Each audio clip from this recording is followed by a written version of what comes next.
तो जी न्यूज देख रहे हैं आप। मैं हूं आपके साथ शिरीन और बड़ी खबर यह कि जेएनयू में हिंसा के लिए रची गई थी कोड वर्ड से साजिश। ये बड़ा खुलासा आपको हम बता रहे हैं। जेएनयू में एबीवीपी और लेफ्ट विंग के छात्रों के बीच पिछले 2-3 दिनों से तनाव की स्थिति चल रही थी, लेकिन जब लेफ्ट विंग के छात्रों ने रजिस्ट्रेशन के सर्वर को डैमेज किया तो ये तनाव और ज्यादा बढ़ गया। फिर छात्रों के बीच झगड़ा भी हुआ। पेरियार हॉस्टल पर कल करीब 4 बजे के बाद मामला बढ़ता चला गया। अंदर करीब 10 पुलिसकर्मी सादा वर्दी में थे, उनके साथ भी हाथापाई की गई। पीसीआर कॉल भी हुई थी। उसके बाद कुछ व्हाट्सएप ग्रुप बनाए गए और बदला लेने की ये पूरी प्लानिंग की गई। फिर बाहर से लोग आए, कोड वर्ड दिया गया जिसके जरिए हमलावर अपने लोगों की पहचान कर पाए, उन्हें ना पीटें। करीब 7 बजे लाठी डंडों से लैस नकाबपोश भीड़ ने हमला कर दिया। उस समय अंधेरा था वहां पर, इसीलिए कौन राइट और कौन लेफ्ट वाला है उसकी पहचान करना मुश्किल था। कोड वर्ड के जरिए हमलावरों ने किसे मारना है और किसे नहीं मारना है इसको पहचाना। 8 बजे के आसपास वीसी की परमिशन लेकर पुलिस अंदर दाखिल हुई, लेकिन तब तक हमलावर वहां से भाग चुके थे। हमलावरों में कुछ जेएनयू के छात्र भी शामिल हैं, लेकिन ज्यादातर बाहरी हैं। जहां हिंसा हुई वहां पर कोई सीसीटीवी कैमरे नहीं लगे हुए हैं। कुछ हमलावरों की पहचान पुलिस ने कर ली है। सीधे रुख करेंगे, हमारे संवाददाता अमित प्रकाश हमारे साथ जुड़ गए। अमित प्रकाश, ये खुलासा बहुत महत्वपूर्ण है कि जो वहां पर हमलावर पहुंचे थे, एक कोडवर्ड उन्हें दिया गया था ताकि पहचान सकें कि कौन लेफ्ट और कौन राइट है।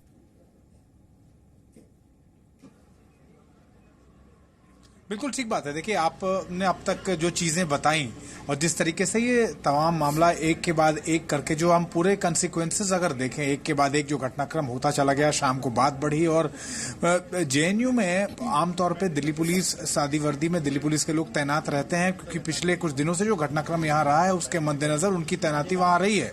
उनसे भी हाथापाई की गई और जब मामला रात को जब ज्यादा बढ़ा उसके बाद जो व्हाट्सएप पे एक्टिविटीज, जिन व्हाट्सएप ग्रुप्स की लगातार बात आ रही है, जिसमें एसएफआई के लोग भी हैं, जिसमें दूसरे स्टूडेंट ऑर्गेनाइजेशन जो यहाँ जेएनयू में सक्रिय हैं उनके लोग भी हैं, उन लोगों की के बीच जो बातचीत हुई उस व्हाट्सएप ग्रुप में, जो कोड वर्ड का इस्तेमाल किया गया, वो भी अब क्राइम ब्रांच की जांच का एक बड़ा हिस्सा है। शिरीन, उसकी भी जांच की जा रही है कि आखिरकार जिस वक्त ये घटना हुई, जिस वक्त ये मारपीट अंदर चल रही थी, जिस वक्त ये खून खराबा अंदर चल रहा था और जिस तरीके से रॉड और तमाम लाठी और डंडे के साथ जो ये नकाबपोश लोग दाखिल हुए थे, उनकी एक्टिविटीज का इन व्हाट्सएप ग्रुप में होने वाली चैट से क्या लिंक है, किस तरह की बातचीत है, क्या वो किसी तरह का कोई कमांड था, क्या वो किसी तरह का कोई निर्देश था जो लगातार इन व्हाट्सएप ग्रुप के जरिए पहुंचाया जा रहा था उन ग्रुप्स तक जो घूम रहे थे, जो दाखिल होके जिन्होंने तोड़फोड़ की, जिन्होंने संपत्ति को नुकसान पहुंचाया और जिन्होंने स्टूडेंट्स के साथ मारपीट की। तो हम लगातार ये बात कह रहे हैं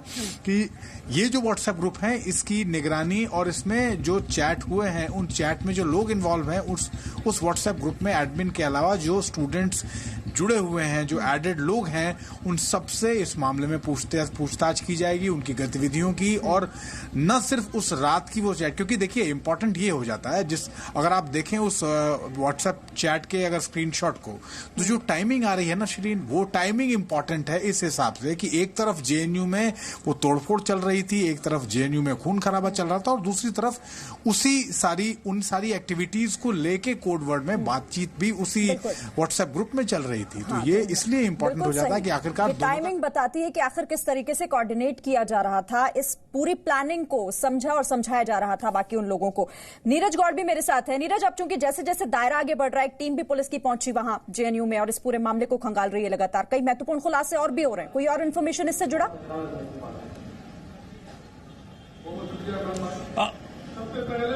जी बिल्कुल श्री, क्योंकि जिस तरीके से जो इस मामले की जांच कर रहे हैं उनमें कुछ पुलिस अधिकारियों से मेरी बात हुई है। उनका कहना है कि इस साजिश को अंजाम दिया गया था पूरी प्लानिंग के साथ में, क्योंकि जिस तरीके से जो लोग अंदर दाखिल हुए थे उन्होंने पूरी प्लानिंग की थी, क्योंकि उसमें कोड वर्ड रखा गया था और उन्हीं लोगों ने अपने चेहरे पर नकाब लगाए और नकाब लगाने के बाद जब वो अंदर दाखिल हो गए, दाखिल होने के बाद किन लोगों के साथ में उन्हें मारपिटाई करनी है उसको लेकर के कोड वर्ड रखा गया था। जिसको कोड वर्ड नहीं पता था उसको पीटा गया, उसके सर पर डंडा मारा गया, हाथापाई की गई, वहां पर मारपिटाई की गई। लेकिन जिस तरीके से बताया जा रहा है कि तकरीबन 4 बजे के आसपास ये पूरा मामला शुरू होता है और फिर 6 बजे तक रहता है, यानी 2 घंटे तक जेएनयू में लगातार स्टूडेंट के बीच में वहां पर झगड़ा होता है, मारपिटाई होती है। बाहर के स्टूडेंट, बाहर के कुछ लोग आते हैं और फिर आपस में झगड़ा करते हैं, और इसी के बाद में वहां पर जब पुलिस पहुंचती है फिर हालात काबू में होते हैं। यानी साफ तौर से पुलिस का कहना है कि इस पूरे कांड में एक साजिश को रचा गया था और जिसको कोड वर्ड के तहत इसको आगे बढ़ाया गया, और इस पूरे मामले में तकरीबन 2 घंटे तक जेएनयू के अंदर लगातार तोड़फोड़ होती रही, वहां पर मारपिटाई होती रही। सवाल ये भी है कि पुलिस ने कुछ लोगों की पहचान कर भी ली है जो इस हमले में, इस दंगे में शामिल थे।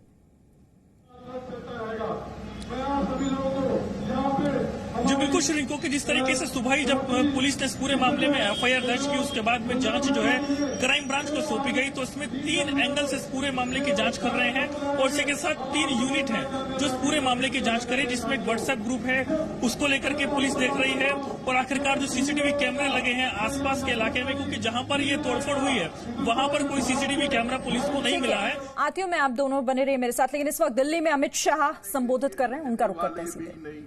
क्योंकि यहाँ भारतीय जनता पार्टी का मुख्यमंत्री आएगा। और मित्रों, सबसे बड़ी बात दिल्ली की शांति, वो अभी सीएए को लेकर मोदी जी आए। मुझे आप सब लोग बताओ मित्रों, पाकिस्तान, अफगानिस्तान और बांग्लादेश से जो शरणार्थी आए, हिंदू है, सिख है, जैन है, बौद्ध है, पारसी है, उनको यहां शरण देनी चाहिए, नागरिकता देनी चाहिए या नहीं देनी चाहिए? जोर से बोलिए, देनी चाहिए या नहीं देनी चाहिए? मोदी जी ने निर्णय करा उनको नागरिकता करने का, और एक कांग्रेस पार्टी और आप पार्टी, विशेषकर कांग्रेस पार्टी में कहना चाहता हूं, ये राहुल गांधी और प्रियंका गांधी पूरे देश भर में इस देश की माइनॉरिटी को गुमराह कर रही है कि आपका नागरिक तत्व चला जाएगा, आप इस देश से सिटीजनशिप चली जाएगी, आप नागरिक नहीं रह पाओगे। अरे भाई, ये जो सीएए है उसमें किसी की भी सिटीजनशिप लेने का प्रावधान ही नहीं है, सिटीजनशिप देने का प्रावधान है। आप झूठ क्यों बोल रहे हो? और गुमराह किया, दिल्ली के युवाओं को गुमराह किया, दिल्ली की जनता को गुमराह किया, और दिल्ली को दंगों की आग में झुलसने का पाप एक कांग्रेस पार्टी और आप पार्टी ने किया है। दिल्ली की जनता जरूर इस बात का आपसे हिसाब मांगने वाली है। 4-4 दिन तक दिल्ली के अंदर दिक्कतें रही, दंगे हुए, इसके लिए एक कांग्रेस पार्टी और राहुल गांधी जिम्मेदार है, ये आप पार्टी जिम्मेदार है। और आज भी निर्लज्जता के साथ कहते हैं कि जिन्होंने दंगा करा है उसको हम कानूनी मदद देंगे, उनके घर जाएंगे, उनकी देखभाल करेंगे। राहुल बाबा, आपकी हर हरकत को देश दूरबीन की नजर से देख रहा है कि आप दंगाइयों का साथ दे रहे हैं। देश के अंदर जो अशांति फैलाने वाले संगठन है, जो ग्रुप है, उसके साथ आप अपने आप को आइडेंटिफाई कर रहे हो, आपकी पहचान बना रहे हो। लोकतंत्र के अंदर इस तरह की बातें छिपती नहीं है। मित्रों, हमने धारा 370 हटाई। 70 साल से इस देश का हर नागरिक चाहता था कि कश्मीर जो हमारा है भारत माता का अभिन्न अंग बने। मुझे बताइए भैया, कश्मीर हमेशा के लिए भारत का बनना चाहिए या नहीं बनना चाहिए? जोर से बोलिए, बनना चाहिए या नहीं बनना चाहिए? किसी में हिम्मत नहीं थी धारा 370 को हटाने की। मोदी जी ने पूर्ण बहुमत मिलने के बाद, राज्यसभा में बहुमत मिलने के बाद तुरंत ही फैसला लिया और एक ही झटके में धारा 370 और 35 को उखाड़ कर फेंक दिया। और आज हमारा कश्मीर वहां शान के साथ हमारा तिरंगा आसमान की ऊंचाइयों को छू रहा है। मित्रों, अब कश्मीर को भारत से कोई अलग नहीं कर सकता। कांग्रेस पार्टी राम मंदिर के मसले पर दोगलेपन वाला व्यवहार करती है। कोर्ट में उसका विरोध कपिल सिब्बल करते हैं, लेट करो लेट करो लेट करो लेट करो, क्योंकि उनकी वोट बैंक नाराज हो जाए। मुझे बताओ भाइयों, अयोध्या में जहां भगवान श्री राम का जन्म हुआ था, मंदिर बनना चाहिए या नहीं बनना चाहिए? सुनाई नहीं पड़ता है, पगड़ी नीचे आ गई है, बताओ बनना चाहिए या नहीं बनना चाहिए? आप चिंता मत करिए, केजरीवाल एंड कंपनी और राहुल बाबा को जो करना है वो करने दो।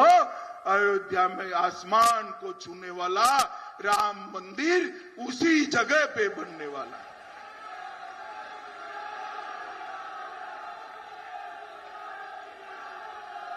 मोदी जी देश की सुरक्षा के लिए जहां पाकिस्तानी आतंकवादी छुपे हैं वहां सर्जिकल स्ट्राइक करते, एयर स्ट्राइक करते। तो कांग्रेस और आप पार्टी क्या करती है? सबूत लाइए, सबूत लाइए।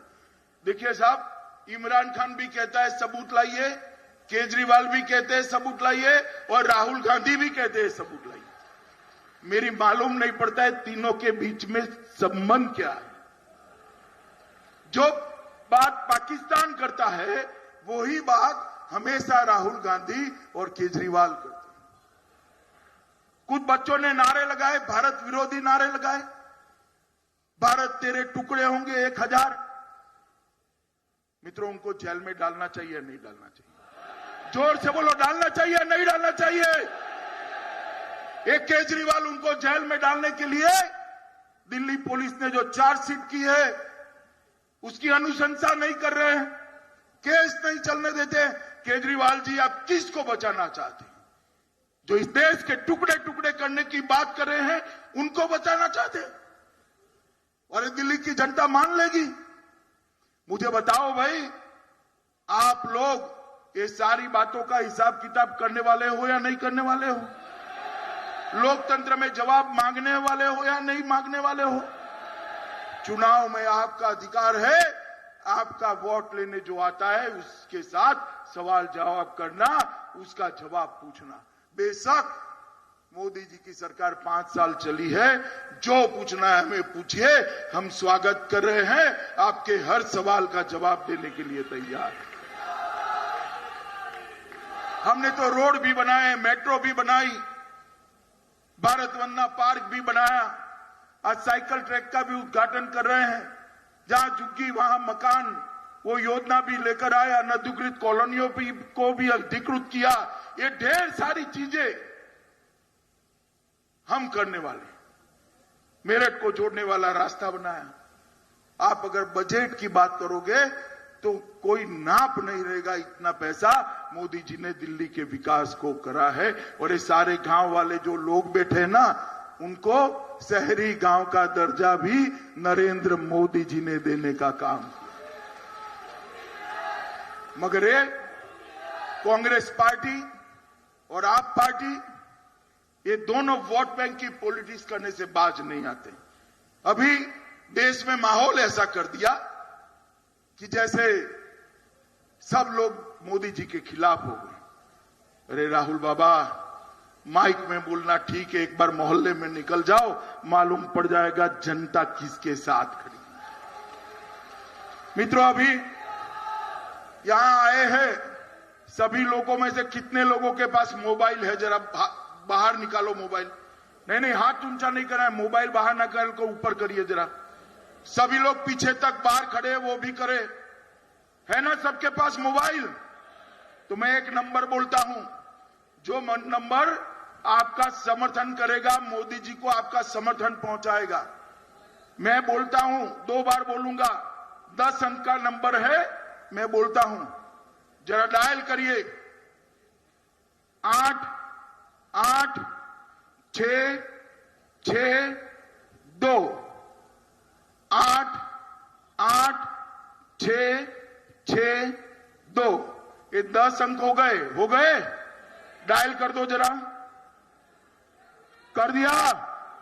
मैं फिर से एक बार बोलता हूं, 8 8 6 6 2 8 8 6 6 2।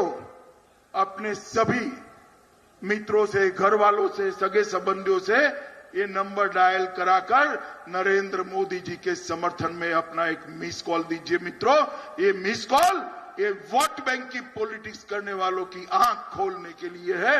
2 दिन के अंदर ये मिस कॉल का आंकड़ा 50 लाख को पार कर चुका है, सिर्फ 2 दिन के अंदर। 2 दिन के अंदर मैं आप सभी को अनुरोध करता हूं, ये चुनाव आने वाले हैं, कल परसों चुनाव घोषित होंगे। आप इस चुनाव को ये सारी समस्या का जनादेश बनाकर एक बार देश को संदेश भेजिए कि दिल्ली क्या चाहता है।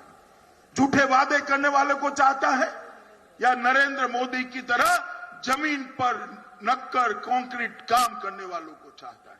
और मित्रों, दिल्ली का जवाब मुझे मालूम है। आज भाई रमेश विधुड़ी के क्षेत्र के अंदर एक बहुत बड़े 200 किलोमीटर के पथ का लोकार्पण होने जा रहा है। मैं हमारे उपराज्यपाल महोदय, हमारे मंत्री सरदार हरदीप सिंह जी और रमेश विधुड़ी और बहन मीनाक्षी को अपनी बहुत बहुत बधाई और शुभकामनाएं देकर मेरी बात को समाप्त करता हूं। मेरे साथ बोलिए, भारत माता की, भारत माता की, भारत माता की, वंदे मातरम। माने गृह मंत्री जी निकले। तो गृह मंत्री अमित शाह को आप सुन रहे थे दिल्ली में लोगों को संबोधित करते हुए। वो सीएए को लेकर जिस तरीके से देश में अराजकता का माहौल है उसे लेकर उन्होंने कांग्रेस पर निशाना साधा। साथ ही अरविंद केजरीवाल की सरकार पर भी उन्होंने ये कहकर निशाना साधा कि 5 सालों में केजरीवाल ने दिल्ली के लिए कुछ नहीं किया। इसी के साथ रुकने एक छोटे से ब्रेक के लिए खबरें आगे भी जारी।